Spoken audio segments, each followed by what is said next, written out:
हम अध्ययन कर रहे हैं महान चित्रकार पाब्लो पिकासो के बारे में। और जैसा कि हमने पूर्व में अध्ययन किया कि वह मलागा स्पेन के रहने वाले थे, जन्म वहाँ हुआ था और कार्यस्थली उनकी पेरिस फ्रांस रही। और इन्होंने अपनी एक शैली का एक आंदोलन का विकास किया, जिसमें पिकासो, ब्रॉक, लेजे ये प्रमुख थे, जिसमें से पिकासो और ब्रॉक जो है वो इस वाद के प्रमुख प्रणेताओं में से माने जाते हैं। और ये वाद था घनवाद। घनवाद में इन्होंने जो रेखाओं के एंगुलर लाइंस और फॉर्म्स जो है वो घन रूप या फिर क्यूब, क्यूबॉइड, ट्रायंगल्स, सर्कल्स, इन चीज़ों का उपयोग ज़्यादा किया। प्रकृति को इन रूपों में परिणत किया, रूपांतरित किया और एक नवीन शैली का, नवीनवाद का विकास हुआ, जो कि घनवाद के नाम से जाना जाता है। और इनके घनवाद के भी इन्होंने विभिन्न चरणों में अलग अलग तरीके से कार्य किया। घनवाद के अलावा जो घनवाद में भी एनालिटिकल क्यूबिज्म, सिंथेटिक क्यूबिज्म और उसके अलावा जो नियोक्लासिज्म और सरलिज्म की तरफ भी इनका झुकाव रहा और इन्होंने उससे संबंधित भी कुछ चित्र बनाए। नियोक्लासिज्म में इनका चित्र सिटेड, न्यूड, ड्राइंग हर फूट और उसके अलावा sleeping peasants gosh water colour में है ये। तो इस तरह से अपनी शैली को ये परिवर्तित करते रहे समय के अनुरूप, अपने आकारों में, रंगों में, प्रस्तुतिकरण में परिवर्तन किया, कहीं एक ही चीज़ पर स्थिर नहीं रहे। और इसी तरह बढ़ते हुए 1937 में उनका एक और महान प्रतिनिधि चित्र, उनके जीवन से संबंधित जीवन का सबसे प्रमुख चित्रों में से एक है। जिस तरह से ले डेमोल्सेल्स डी एविग्नोन है, उसी तरह से ग्वेर्निका नाम का एक चित्र प्रमुख चित्र है, जो कि ऐतिहासिक रूप से भी घटना को प्रस्तुत करता है और उनकी जो चित्रण शैली की परिपक्वता है वह उनके चित्र में दिखाई देती है। पिकासो ने जो अति यथार्थवाद और घनवाद शैलियों का भावनात्मक उत्कर्ष इस चित्र में देखा जा सकता है। यह विशाल चित्र जो है करीब 11.5 बाई 25.5 11.6 बाई 25.6 इंचेस का है। काफ़ी विशाल चित्र है और ये उन्होंने पेरिस की प्रदर्शनी में के स्पेनिश डिपार्टमेंट में रखने के लिए बनाया था और उसके लिए कई सारे रेखा चित्र बनाए थे, अभ्यास चित्र बनाए थे और करीब एक ही रंग में ये चित्र है। हालांकि हम जब इस चित्र की छाया चित्र देखते हैं तो या तो काले या भूरे रंगों में नज़र आता है, परंतु मूल रूप से ये जो चित्र है ये नीले रंग की प्रधानता लिए हुए है। और ये जो चित्र है ये जर्मन तानाशाहों द्वारा स्पेन के एक गांव ग्वेर्निका पर उन्होंने जो हमला किया था उसके ऊपर, उस घटना से संबंधित ये चित्र है। जर्मनी ने स्पेन के एक गांव ग्वेर्निका, उस पर एक हवाई हमला किया था, उससे संबंधित चित्र है। घनवादी आकारों का इसमें उन्होंने पर्याप्त सरलीकरण किया, उनको सिंप्लीफाइड किया और जो आकृतियां हैं उसमें बैल है, घोड़ा है, मानव आकृतियां हैं, विभिन्न लालटेन है, खिड़की है, निकल अंग भंग व्यक्ति हैं, टूटी हुई तलवार है। ऐसे आकारों का इन्होंने संयोजन किया है। रोती हुई स्त्री है। ये आकार उन्होंने पूर्व में भी अपने कई चित्रों में बनाए थे, पर इनको इस चित्र में संयोजित किया है एक नए रूप से और एक विषय को स्थापित करने के लिए या प्रदर्शित करने के लिए उन्होंने इन आकारों का प्रयोग किया है।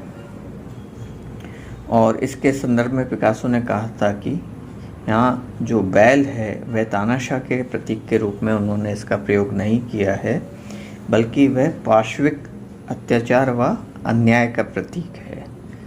और घोड़ा जिसकी जीभ नुकीली होकर एक तीखे रूप में निकल रही है, उसको वह जनता का प्रतीक है। यूँ अगर देखें तो ये ग्वेर्निका का पूरा चित्रण प्रतीकात्मक ही है, और ये प्रतीकात्मकता अगर हम उनके व्यक्ति चित्रों को भी देखें तो उनमें प्रतीकात्मकता के माध्यम से वो व्यक्ति के चरित्र का या अंतर्मन का दर्शन कराने का प्रयास करते थे। ग्वेर्निका पिकासो की कला का एक तरह से परमोत्कर्ष है। यहाँ से उनके सभी कलात्मक प्रयोगों का सार दिखाई देता है, चाहे घनवाद हो, चाहे अति यथार्थवाद हो। और उसके अलावा ये सामाजिक दृष्टि से भी बहुत महत्वपूर्ण है, क्योंकि कई बार हम कला को केवल कला की दृष्टि से बनाना या देखना प्रारंभ कर देते हैं तो उसमें समाज कहीं ना कहीं विलुप्त हो जाता है। समाज है, समकालीनता है, वह उस चित्र की जान नहीं रहती और खाली कलात्मक तत्वों को प्रस्तुत करने के लिए हम चित्रों को बनाते हैं या उसी दृष्टिकोण से हम देखने भी लगते हैं। तो इसमें जो उस समय युद्ध जर्मनी ने जब स्पेन पे आक्रमण किया और वहाँ पे जो नरसंहार हुआ, वह सामाजिक दृष्टि से और व्यक्तिगत दृष्टि से भी महत्वपूर्ण है। और इसमें पिकासो की कला का विकास हुआ है। उसका आरंभ में जो ब्लू पीरियड है और जो विश्लेषणात्मक घनवाद है, वह तत्व भी इस चित्र में दिखते हैं। और इसके बारे में जो पिकासो ने कहा था, सामाजिक कर्तव्य के बारे में जो उनके विचार थे या इस चित्र को प्रस्तुत करने के लिए बनाने के पीछे जो उनका उद्देश्य रहा, वह उनके अनुसार कि उनका कहना था कि आपकी कलाकार के बारे में क्या धारणाएं हैं। क्या वह एक ऐसा बुद्धिहीन प्राणी है जो केवल आँखों से देख सकता है? यदि वह चित्रकार है तो क्या केवल आँखों से देख सकता है? और जो केवल अगर संगीतकार है तो केवल कानों से सुनता है, जिसकी सब शक्ति केवल दिल में ही है? अगर ये कवि के रूप में हम बात करें तो हम ये माने कि वो तो खाली दिल को ही अभिव्यक्त करता है या अपनी व्यक्तिगत दिल से जुड़ी बातें या रोमांस उसको ही अभिव्यक्त करता है। और उसके बाद जिसके पास अगर कोई मुष्टि योद्धा है तो उसके पास केवल शक्तिशाली स्नायुओं के अतिरिक्त और कोई साधन या संपत्ति नहीं है। इसके विपरीत उसके राजनीतिक विचार भी होते हैं। उनके कहने का मतलब है कि अगर हम कलाकार हैं और मात्र हम केवल जो देख रहे हैं, दृष्टि जो हमें दिखा रही है, केवल उसको हम प्रस्तुत कर रहे हैं, चाहे वो व्यक्ति चित्र हो, चाहे वस्तु चित्र हो या दृश्य चित्र हो, वो बस हमने देखा और उसको एक कैमरे के फोटोग्राफ की भांति चित्र पे उकेर दिया। या फिर अगर हम संगीतकार हैं तो केवल जो सुन रहे हैं या कर्णप्रिय संगीत जो होता है उसको प्रस्तुत करना ही हमारा उद्देश्य रहता है। और अगर लेखक हैं तो खाली दिल से जुड़ी बातें, रोमांच से संबंधित बातें ही हम अपनी कविताओं में कहें। तो हर व्यक्ति का एक सामाजिक वजूद भी होता है, सामाजिक उपस्थिति भी होती है, उसके कुछ राजनीतिक विचार भी होते हैं। जब हम व्यक्ति हैं, एक संवेदनशील व्यक्ति हैं, कलाकार होने के लिए से पहले एक संवेदनशील व्यक्ति होना बहुत महत्वपूर्ण है। और जिस समाज के कारण कलाकार को इतना अनुभूतिपूर्ण जीवन प्राप्त होता है, उस समाज के प्रति निष्कर्तव्य होकर स्वांतः सुखाय कला साधना करते रहना कलाकार के लिए कैसे संभव हो सकता है। तो यहाँ यह वही बात कहना चाह रहे हैं कि हमें जो अपनी उपस्थिति मिलती है, जो सम्मान मिलता है, जो आदर मिलता है, जो धन हम कमाते हैं, वह सब समाज की वजह से ही है। अगर समाज नहीं हो तो हमारी उपस्थिति और हमारा वजूद ख़त्म हो जाएगा। हम केवल चित्र बनाते रहें और समाज उसमें कहीं दर्शित नहीं होता। सभी चित्रों में समाज दिखे ये भी ज़रूरी नहीं है, परंतु हम खाली मशीन नहीं है कि जो देखा उसको भावहीन होकर हम प्रस्तुत कर दें। तो जो उस समय का राजनीतिक और सामाजिक वातावरण था या जो स्थितियां थी, जो जर्मनी ने स्पेन पर आक्रमण किया और ग्वेर्निका नामक जो गांव है वो नष्ट हो गया, सैकड़ों लोगों की मृत्यु हुई, और उस मृत्यु की जो पीड़ा है अगर वह कलाकार हृदय नहीं महसूस करता तो उसके कलाकार होने का कोई अर्थ नहीं है। तो उन्होंने इस चित्र के माध्यम से एक कलाकार का कर्तव्य दर्शाया, एक सामाजिक कर्तव्य, उसकी जिम्मेदारी को बताया, और ग्वेर्निका को चित्रित करके उन्होंने आधुनिक कलाकार को एक तरह का संदेश दिया कि केवल कला के लिए कला केवल अर्ध सत्य है और उसको मानवीय जीवन के संपूर्ण सत्य से पृथक नहीं किया जा सकता। ग्वेर्निका द्वारा पिकासो ने उच्च भ्रू समीक्षकों व आत्मसंतुष्ट प्रतिष्ठित कला प्रेमियों के भ्रममूल दृष्टिकोण का भंडाफोड़ करके स्पष्ट किया कि कला का सामाजिक महत्व भी होता है। ग्वेर्निका का चित्रण ऐसे समय हुआ जब आधुनिक कलाकार पराकाष्ठा का आत्मनिष्ठ बनता जा रहा था। ग्वेर्निका ऐतिहासिक चित्रण का आधुनिक रूप है। 1946 में बनाया गया पिकासो का चित्र जीवन का आनंद अभिव्यक्ति में ग्वेर्निका से बिल्कुल भिन्न है। वह विषय हर्षपूर्ण है, सुख से संपूर्ण है, प्लेजर वाला है, और चित्र का दर्शन व रंग संगति जो कलर स्कीम है वह काफ़ी मनोहर है। और ये बातें उन्होंने